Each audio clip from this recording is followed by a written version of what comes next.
Bienvenidos, esto es Ensalada de Tópicos, somos opción original y diferente, sin tapujos ni mordazas. Les recuerdo que se suscriba al canal de YouTube, Ensalada de Tópicos, al fanpage, que le dé like al fanpage de Facebook, Ensalada de Tópicos, y en el Twitter nos puede seguir en @ensalatópicos. Yo soy Aaron Tapia y hoy tenemos el caso de la periodista Reina Aide Ramírez, un caso grave, pero bien, bueno.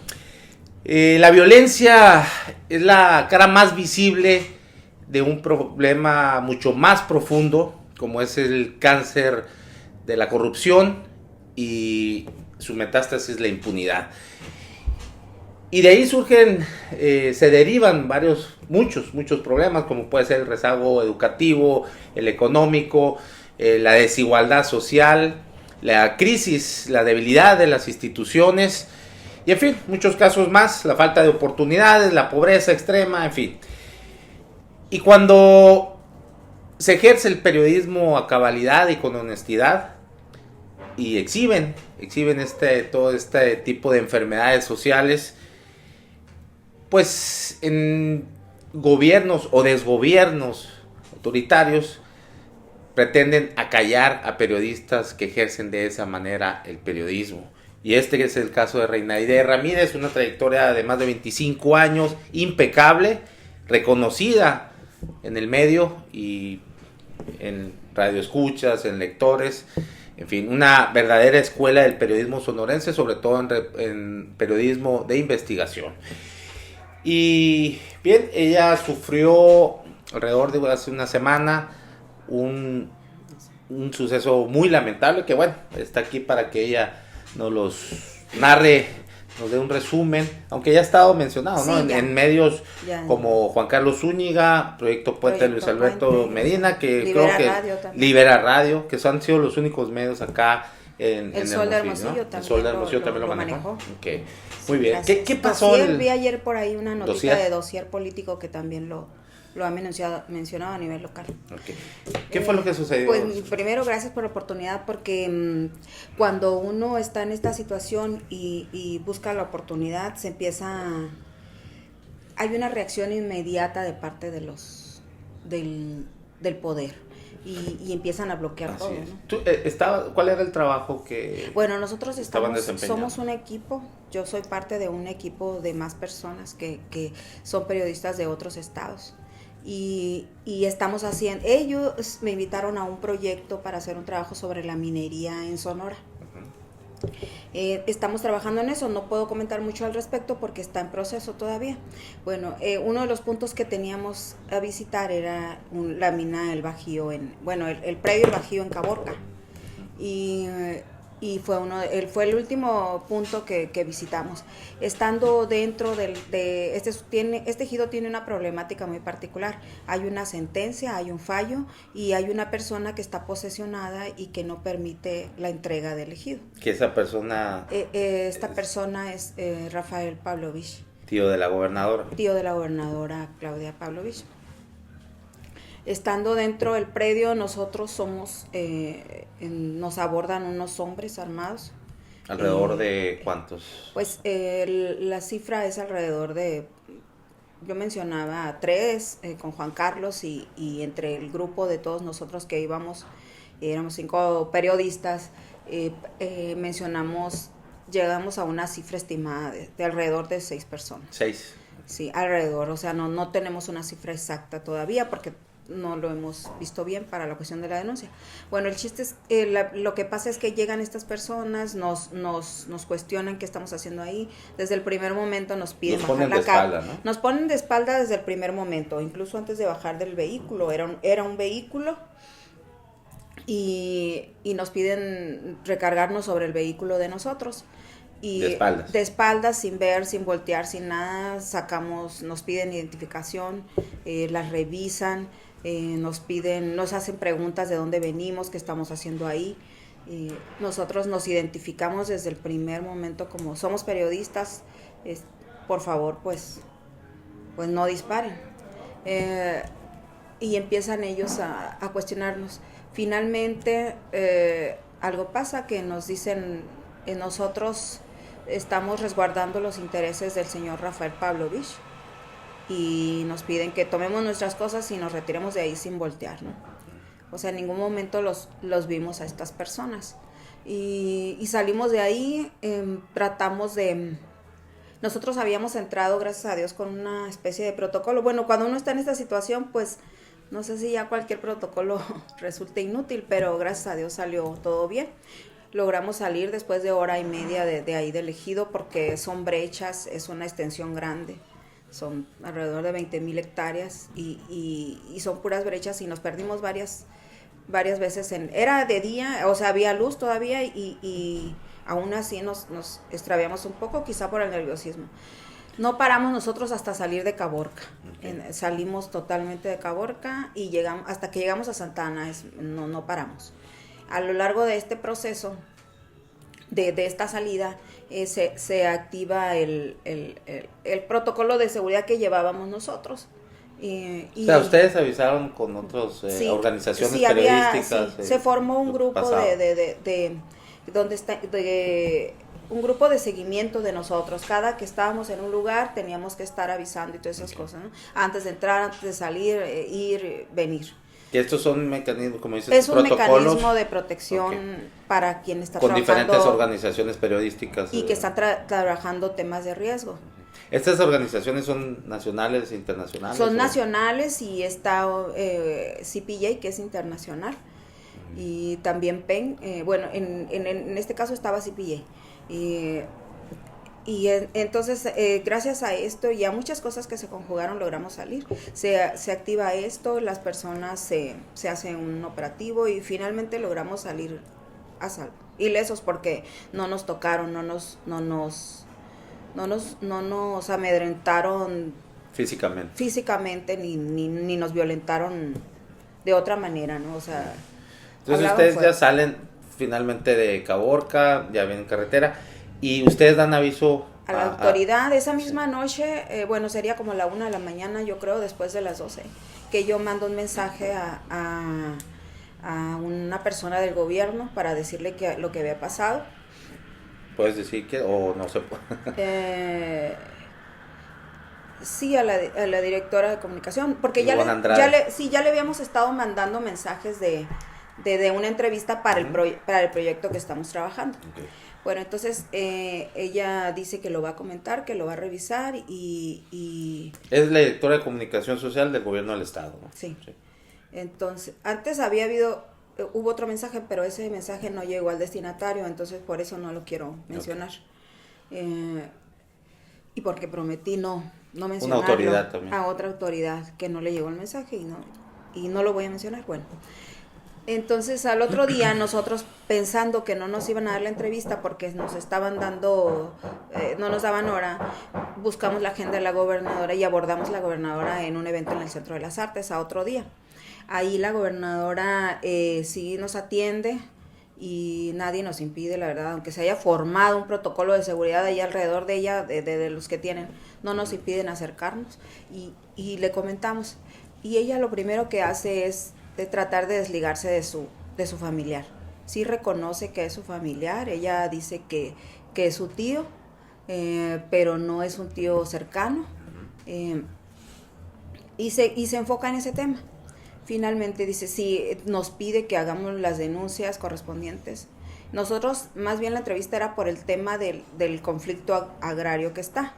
Y dijo que le comentamos que las denuncias ya estaban interpuestas al respecto del ejido. Y en este conflicto agrario que hay denuncias por la desaparición de 3 personas, sí, ¿no? Hay en este y que señalan al señor Rafael Pavlovich, ¿no? Sí, hay 3 denuncias, hay varias 3 denuncias. ejidatarios, ¿no? Hay 3 ejidatarios desaparecidos.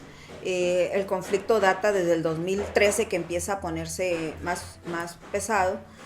Ganan el litigio los ejidatarios. ¿Este litigio fue sobre...? En el 2014 lo ganan. ¿Sobre qué? Sobre el predio, justamente. Que se les quería... quitar la minera Penmont, que es de filial de Peñoles. Ajá. ¿Y aquí Rafael Pavlovich qué tiene que ver con La minera se sale y empieza... en el 2016 Sí. Ya cuando está el nuevo gobierno, llega al lugar el señor Rafael Pavlovich, de acuerdo a la documentación que hay. ¿Representando los intereses de estas mineras o sobre qué? No, hay ahí un asunto de que se hace ejidatario.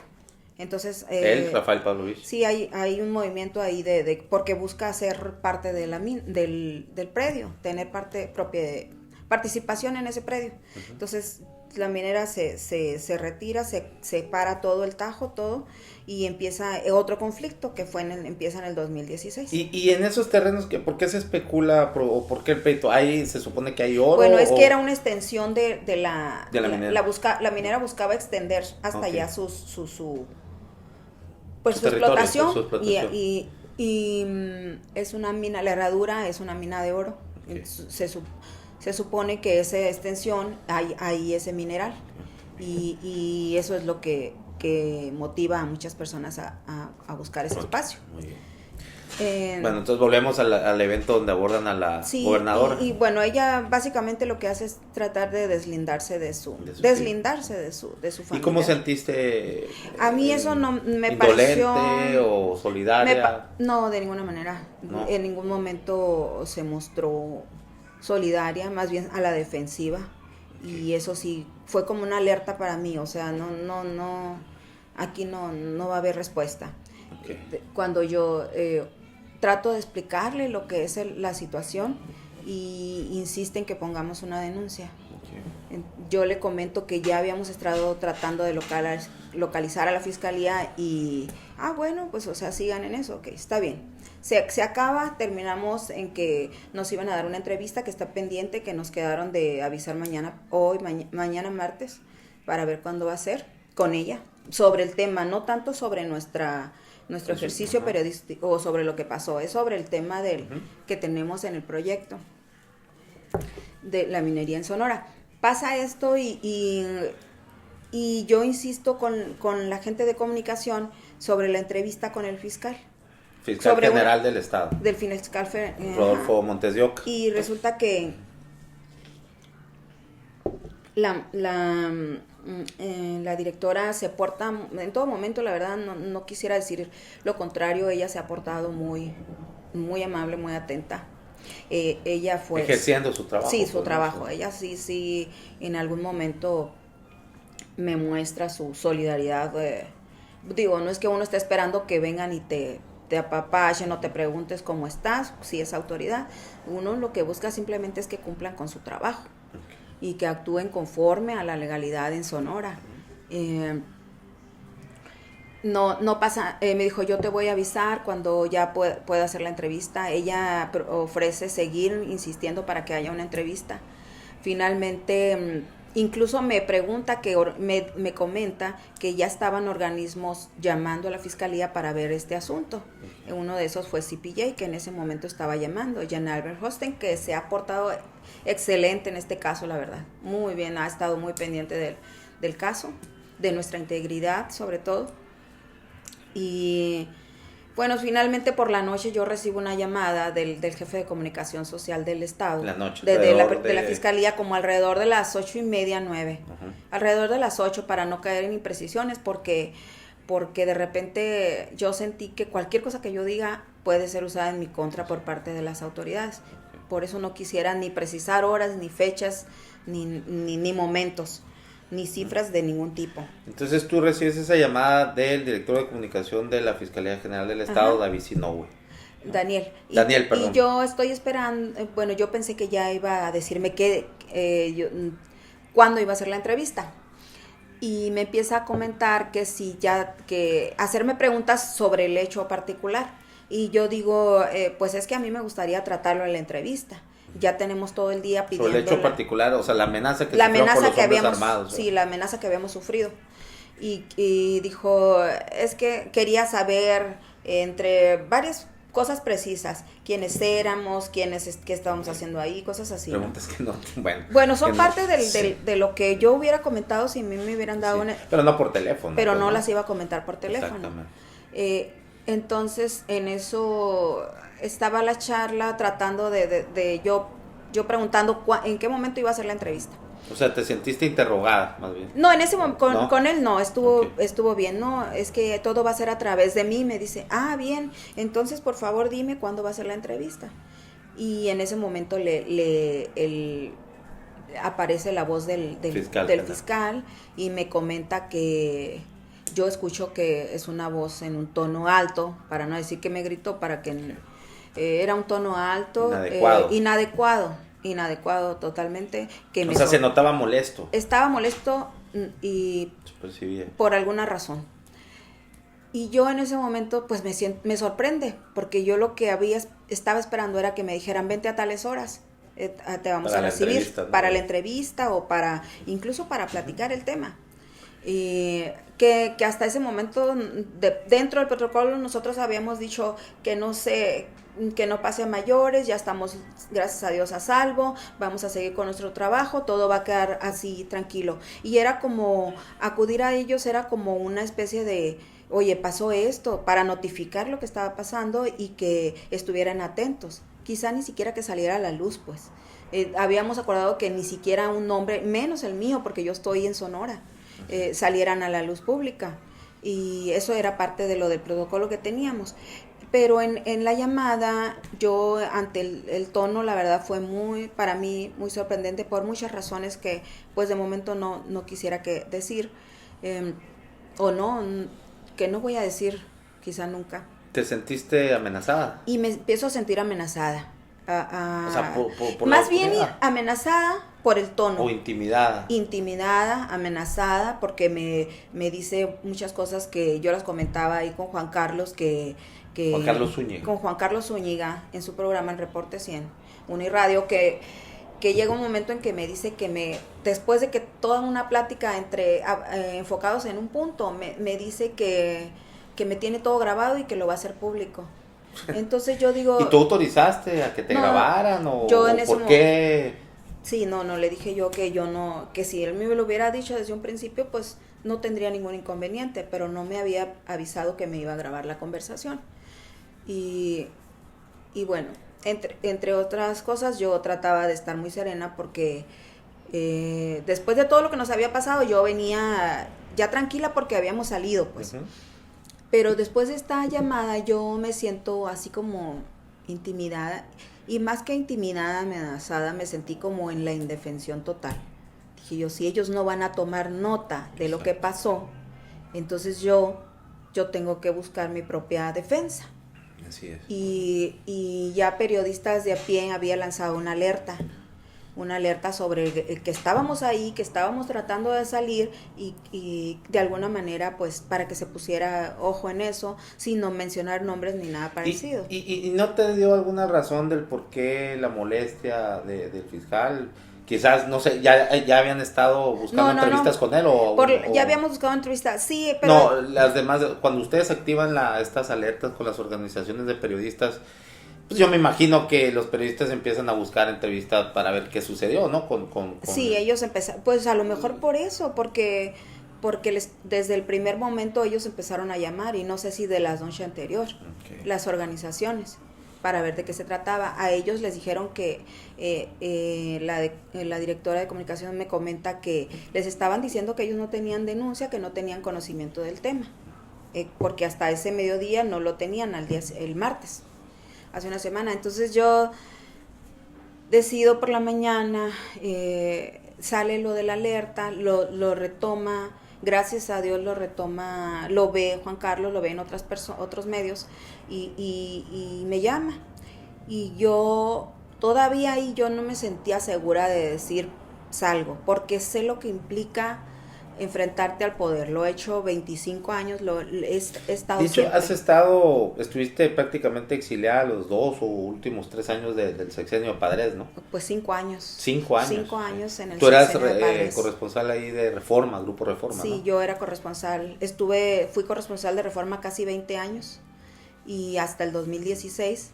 Y en ese tiempo hubo un periodo de 5 años que tuve que salir del estado por amenazas del gobierno de Padres. Y Grupo Reforma te robó para protegerte de Baja California Sur, ¿no? Entre la medida de protección que me dio en ese momento el periódico o el grupo fue sacarme de Sonora. y aún con ellos, pues yo seguía trabajando con ellos. Entonces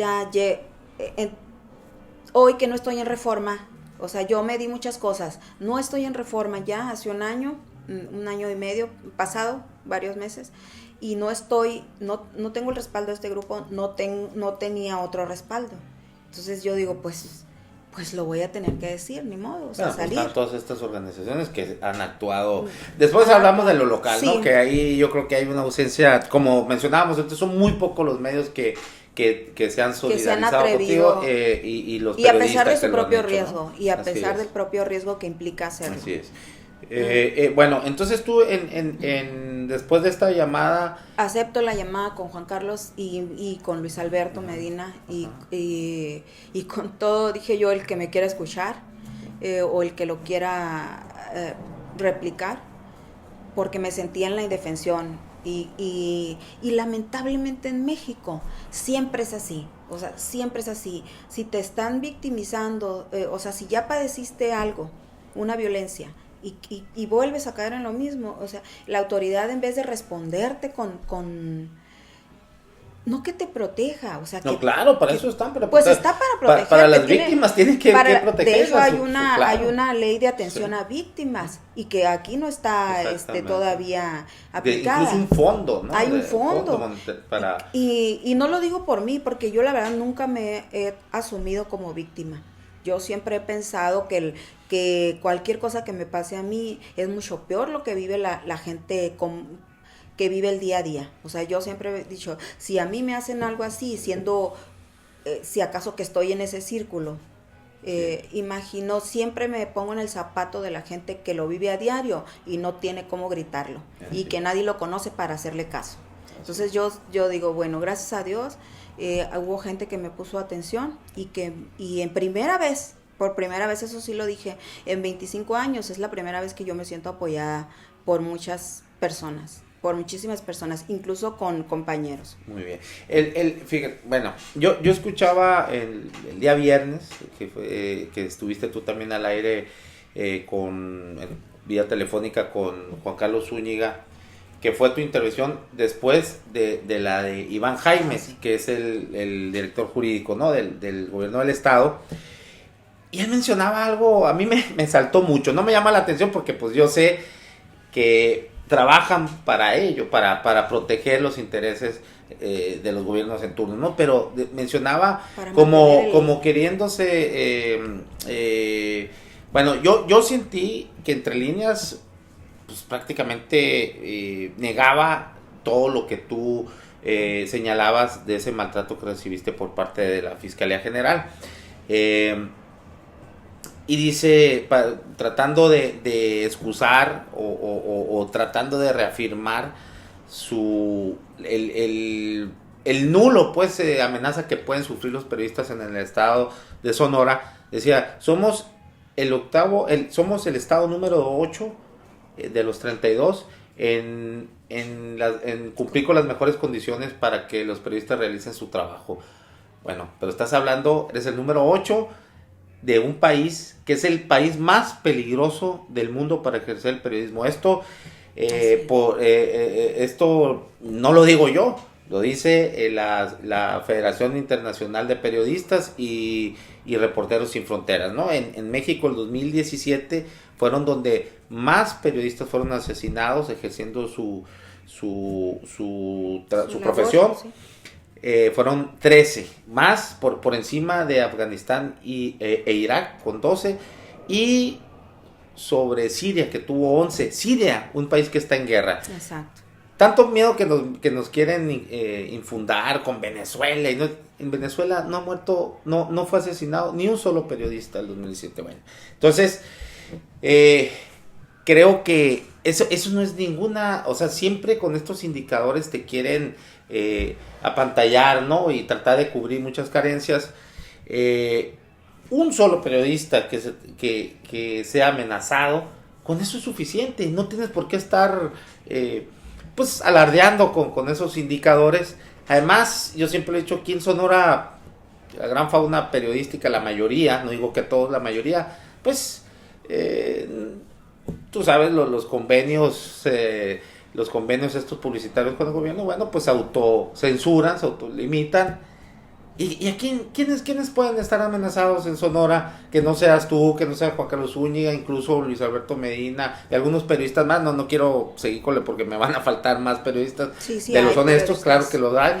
Pero ¿quiénes pueden sufrir esas consecuencias? Ruiz Quirrín, Hilario Lea, Víctor Mendoza Lambe, por favor. O sea, creo que en lugar de tratar de justificarse, deben de actuar de una manera como tienen que. La Fiscalía General del Estado está para proteger al ciudadano, no para amedrentarlo, ¿no? Cuando yo escucho lo de Iván Jaimes, pues yo pido, o sea, pues por favor que me estaba diciendo que estaba mintiendo de alguna manera. Entre líneas yo así lo Entre escuché. líneas yo lo sentí así. Yo incluso dijo, pues a mí me están diciendo que sí le hablaron, que sí le han buscado. Hasta ese momento a mí no me habían buscado para atender mi caso.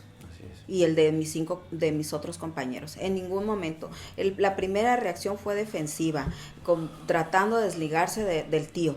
O sea, que no era ni el punto.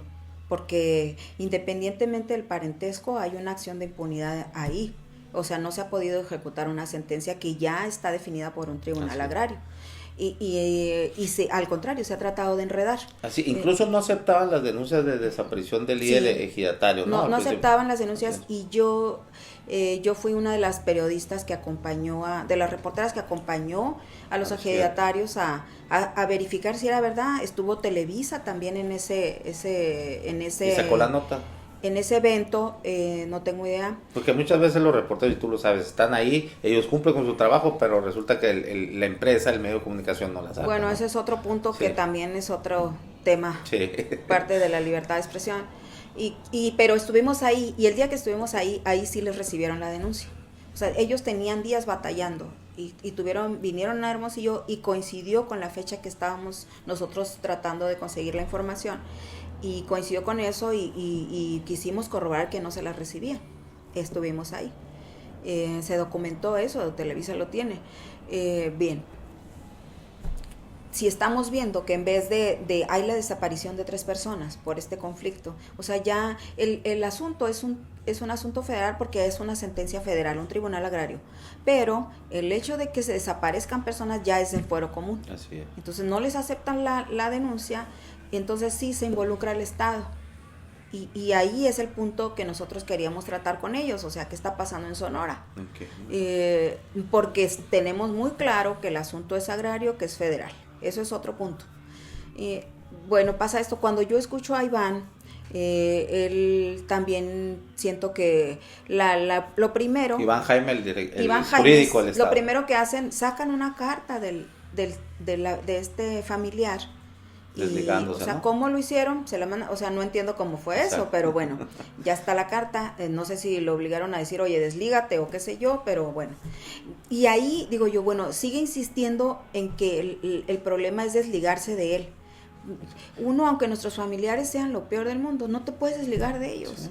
O sea, y no es tu culpa realmente, pero bueno, además el asunto no es no es el fondo, o sea, no es el punto, ¿no? No es desligarte, sino atender la denuncia que está pasando. ¿Qué está pasando ahí? O sea, averiguar si efectivamente el Estado tiene alguna injerencia o responsabilidad ahí y resolverla. O sea, y no presionado por la prensa o por otra persona. O sea, ¿desde cuándo debió atenderse este asunto? Bueno, como muchos otros que están pasando en Sonora.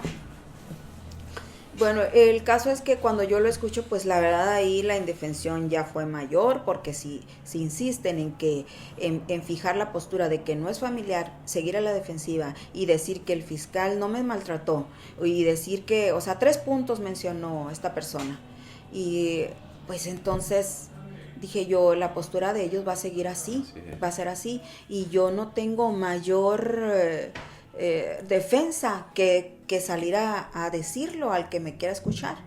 Y yo no pensaba seguir hablando, o sea, Juan Carlos, Luis, que fueron los primeros que reaccionaron, y ya después, o sea, cuando me empiezan a buscar más, pues ni modo, o sea, yo voy, porque como te digo, yo jamás voy a asumir un papel de víctima, jamás, o sea, con todo lo que conlleve sufrir lo que sufren las personas. porque no quiero que sea así. Yo quiero seguir en esto, quiero seguir ser periodista, no quiero huir de Sonora una vez más, eso sí lo tengo muy claro, no quiero huir de Sonora, quiero permanecer haciendo periodismo en Sonora, quiero garantías de que el libroperiodismo se puede hacer en Sonora. En cuanto a eso, y ya para ir cerrando, Reina, ¿qué opinas de la libertad de expresión en este sentido, sobre todo en el Estado? ¿Qué condiciones les ves actualmente? ¿Cómo, si existe a medias? ¿Cómo en general?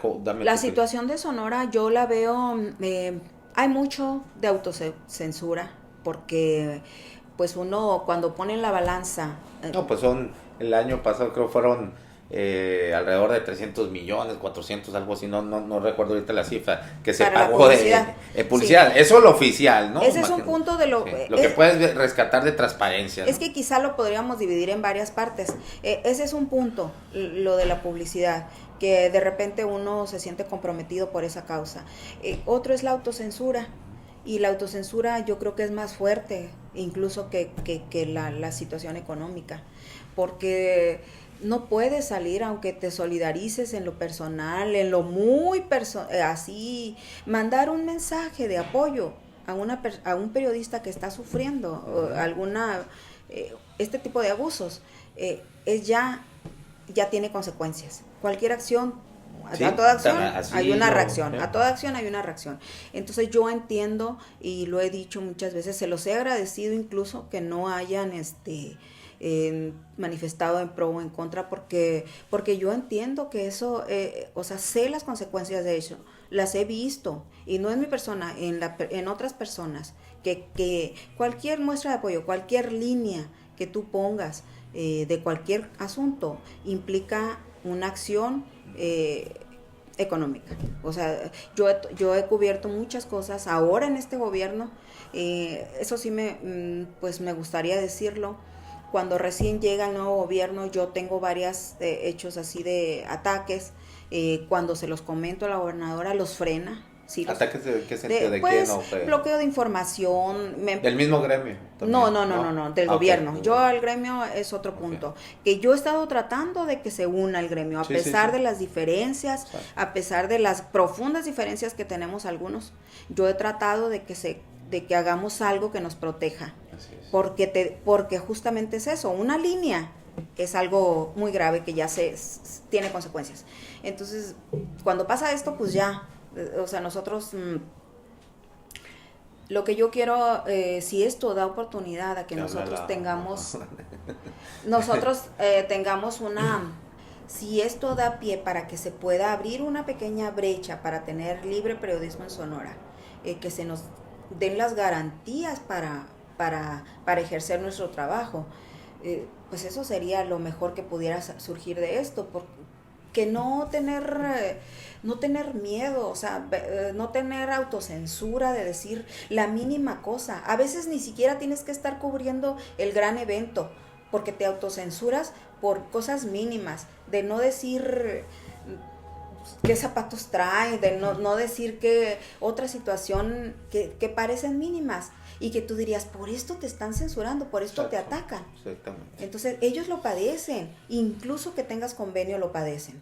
O sea, son cosas que se viven, que gracias a Dios tú dices, bueno, no estamos con otros estados. Bueno, estamos quizá no como en otros estados, porque nosotros... Pero eso no es para engalanarse, pues no. O sea, pero esa también como parte de nuestra autocensura, de nuestra autodefensa, porque si tú te dices, voy a sacar esta cosa que está pasando ahí, y de repente te caen todo encima, te bloquean, te tratan de cerrar todas las puertas, de que no te contraten. Hay gente que no está trabajando porque están cerradas todas las puertas.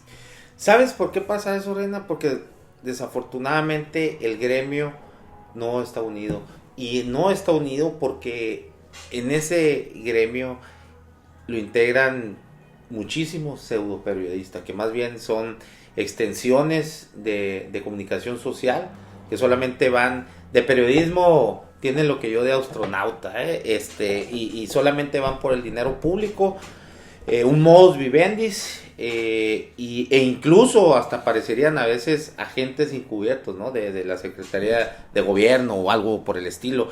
Me parece lamentable, si de hecho lo tuyo, esto, que sufras este tipo de amenazas y que encima de todo esto las autoridades te maltraten, te amedrenten, pues desde ahí ya es preocupante y alarmante e inaceptable, pero también me parece muy preocupante y muy alarmante que el gremio no haya reaccionado en solidaridad. Repito, han sido muy pocos los que se han solidarizado, que han hablado de tu caso, que lo han expuesto, pero la gran mayoría, yo recuerdo cuando lo de Javier Valdés, el asesinato del periodista Javier Valdés, sinaloense, director y propietario, ¿no? del periódico Río 12. Sí, aquí se tiraron al suelo muchos, hicieron, incluso organizaron conversatorios, hubo hasta académicos en esos conversatorios, hubo marchas, fueron frente a Palacio a protestar y ante la Secretaría de Gobierno para exigir protocolos y mecanismos, ¿no? De seguridad para ejercer libremente, pues, ¿no? Su profesión. Incluso ahí es cuando tú surges, y de hecho así nos conocimos, ¿no? Porque yo recuerdo había tenido una amenaza también de un funcionario ahí de medio pelo, como se dice coloquialmente, ¿no? Pero bueno, y tú tratas precisamente de organizar al gremio y formar pues una asociación, incluso ya para echar a andar la fiscalía esta especializada con atención al periodismo, ¿no? Que está acéfala, por cierto, ¿no? Y ahí está, ya está ahí legalmente, oficialmente, pero pues no existe ni un fiscal siquiera especializado en esto. Y entonces me parece deleznable que muchos de ellos han hecho mutis, la gran mayoría, nadie bueno, no nadie, la gran mayoría no se ha manifestado públicamente, no ha tratado de hacer esas marchas, porque es fácil, ¿no? Cuando ocurre un hecho que no atañe directamente a los intereses del gobierno del estado, pues es fácil, entre comillas, envalentonarse y alzar la voz y todo esto y placiarse, ¿no? Uh-huh. Pero en este caso, cuando es un problema de una compañera directamente con el gobierno del estado, pues la ética, la solidaridad se desvanece, ¿no? Y pues hacen valer y confirman y consolidan las leyes del libre mercado. Todo se puede vender y todo se puede comprar. Yo, fíjate que con lo de Miroslava fue lo que me pega a mí muchísimo. Con lo de Javier yo no estuve ese día, pero la primera marcha que tenemos en Sonora es con lo de Miroslava. Y yo creo que esos dos casos sí nos sensibilizaron a muchos reporteros en Sonora. Sí, pero porque fueron, insisto, sí, fueron fuera del estado. Pero aún así, yo pienso que hoy hay una hasta ni quisiera decirlo para que no la quieran arrancar de raíz. Hay una pequeña semilla, sí creo que lo existe, porque yo como no quisiera comentar mucho de lo que yo he padecido o que he vivido más que padecido, porque no quiero ser esa la víctima, no quiero serlo. Entonces, muchas cosas, además yo me crié en una escuela en que Reforma, o sea, el periodista no es la noticia. Entonces, yo trato de siempre mantener opacado todo este tipo de cosas. Pero ahora por la necesidad. Hoy fue por necesidad, definitivamente hoy fue por necesidad. Y bueno, el chiste es que cuando pasa lo de Miroslava y luego lo de Javier, pues ya son dos golpes muy fuertes, porque son dos periodistas muy reconocidos, fueron dos periodistas muy reconocidos a nivel nacional, y si a ellos les pasa eso, pues imagínate, yo me sentía igual en la indefensión total. Entonces yo dije, ¿cuál es el destino de los periodistas de Sonora si eso pasa con nuestros vecinos? Ya está muy cerca, pues es Chihuahua, es Sinaloa, y luego nos pasa lo de Max en Baja California Sur. Pues estamos rodeados. ¿Quién sigue? ¿Alguien de Sonora? Es lo que yo le comentaba al gremio. ¿Sigue alguien de Sonora? Pues, obviamente eso te pone frío el cuerpo y dices, pues no, entonces me autocensuro, entonces caigo en un convenio, entonces hago como que no veo nada de lo que está pasando en Sonora. Ese es el destino. Pues mejor me dedico a vender tamales. o sea, o hacer otra cosa que no tenga relación con el periodismo. Eso es lo que yo pensaba, y sí entiendo, sí hay personas, yo quiero agradecerles, se los he agradecido a muchos que han mantenido silencio, por lo menos no me atacan, porque antes... Después, es lo que viene, ¿no? La campaña de desprestigio. Sí, ¿no? después de que el Estado... después de que el Estado hay indiferencia, o sea, se pone en la defensiva, pues es como que el punto es este. Entonces ya como que dan carta libre a que pase lo que pase contigo y nadie va a actuar. Muy bien. Y pues bueno, están gracias a Dios están los organismos. Hay muchos reporteros en Sonora que se han solidarizado en lo ¿cómo se dice? En lo personal, con algún mensaje, aunque yo entiendo que no lo puedan hacer público. Y hay muchos, y eso para mí es algo, ya una semillita de algo más grande que viene. Bueno, y agradezco, quiero agradecerle a ti, adelante. A ti personalmente, a Luis, pero Luis Alberto Medina, a los muchachos de Libera Radio, a los muchachos de Política y Rock and Roll, al Sol de Hermosillo, a Juan Carlos Zúñiga, que se han portado, la verdad, a la altura. Esto yo jamás lo había tenido de algún compañero antes. Siempre te vuelves como un apestado en un lugar, pues, cuando algo pasa. Cuando lo que te pasa es contra los intereses del Estado. Contra los intereses del Estado. Entonces, y además las organizaciones fíjate que también a raíz de Miroslava y a raíz de Javier se articuló un mecanismo nacional en el que estamos participando, y eso también ha ayudado muchísimo a que hoy haya un respaldo de organizaciones internacionales y nacionales. Entonces, eso yo estuve en la agenda de periodistas el año pasado, ahí se está tratando de armar un mecanismo de protección nacional, y ahí va, y esto es resultado, quizá, este respaldo que hoy yo tengo, que yo siento de estos grupos, aunque el Estado trate de aplacar todo, ellos han estado muy pendientes, y ha sembrado es una semilla nacional, yo la veo ahí, está ahí, y agradezco a todos aquellos, los que han guardado silencio y los que han expresado su solidaridad. Muy bien. Bueno, pues te agradezco y ya sabes, toda mi admiración, respeto, solidaridad, lo sabes. Pues vamos a estar aquí, ya sabes, siempre que lo necesites. Bueno, por mi parte creo que vivir entre sordos, que se hacen los mudos, en el pretexto de que se hizo lo que se pudo, eso es lo que nos tiene, o al periodismo en sí, el sonorense, lo tiene jodido, sometido, ¿no?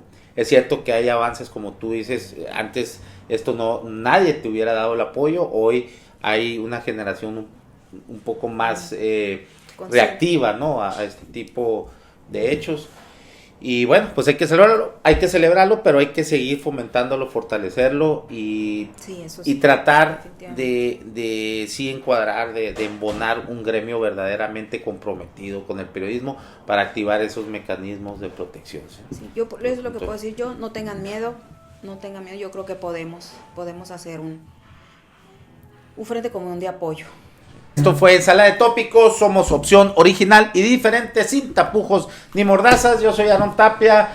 Suscríbase al canal de YouTube Ensalada de Tópicos, a la fanpage de Facebook Ensalada de Tópicos, y nos puede seguir en el Twitter @ensalatópicos. Les recuerdo también que enrolle sus problemas, encienda sus ideas y fúmense la vida. Gracias.